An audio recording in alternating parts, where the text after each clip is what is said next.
গুনাহ খাতা মাফ হবে।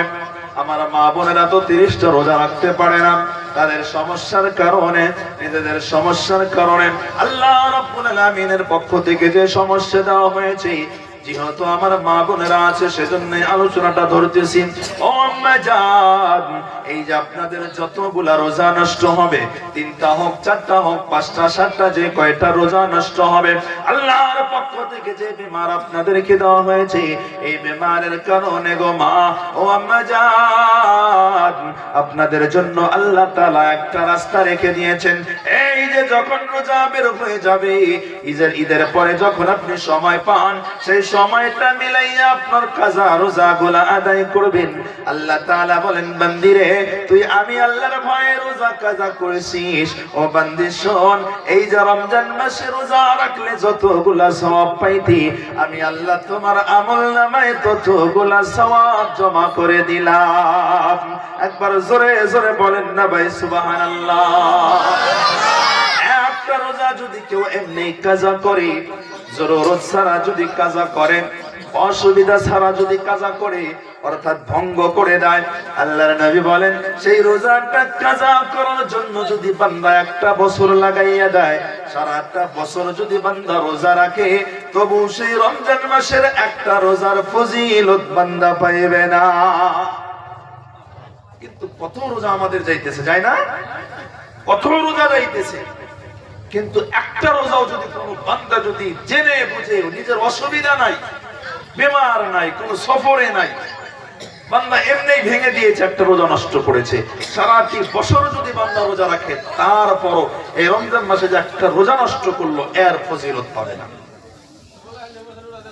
এটা হলো 1 নম্বর, রোজা রাখতে হবে। 1 নম্বর কি? রমজান মাসে কয়টা কাজ বললাম? 3টা কাজের কথা বলেছি তো, 3টা কাজ। একটা কাজ হলো কি? রমজানের রোজা। ومن قام رمضان إيمانا واحتسابا غفر له ما تقدم من ذنبه। 2 নম্বর কাজ হলো, এই রমজান মাসে আরো একটি কাজ রয়েছে, যেটা রোজা রাখার থেকেও বেশি কষ্ট।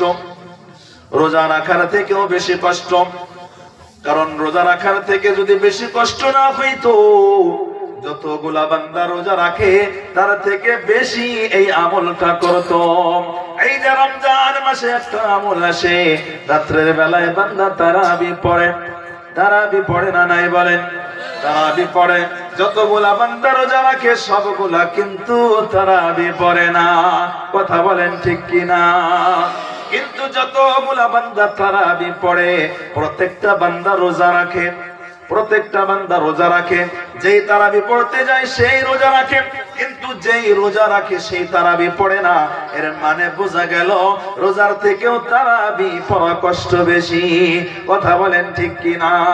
আপনারা বলবেন, হুজুর সারাটি দিন রোজা রেখে সন্ধ্যাবেলা যখন ইফতার করি, হুজুর শরীর চলে না। ও হুজুর, কোমরে কাজ করে না, কোমর ব্যথা ধরে যায়, পায়ে কাজ করে না, পায়ে ব্যথা ধরে যায়, হয়রান হয়রান ভাব হয়ে যায়, দাঁড়াইয়া থাকতে পারি না। ও হুজুর, সেজন্য তারাবি পড়তে পারি না, কষ্ট হয়। ও যুবক ভাই, মুরব্বী বাবাজি, পর্দানিশী মা ও বোনেরা, যেই কাজের মধ্যে মেহনত বেশি হয়, যেই কাজের মধ্যে পরিশ্রম বেশি হয়, সেই কাজেই তো মজুরি বেশি পাওয়া যায়। কথা বলেন ঠিক কিনা? এই যে দুনিয়ার মুখে আমরা দেখি, ধান কাটার কামলা দিলে টাকা কম দেয়, কিন্তু মাটি কাটার কামলা দিলে টাকা বেশি দেয় না নাই বলেন? কামলার দাম বেশি দেয় না নাই?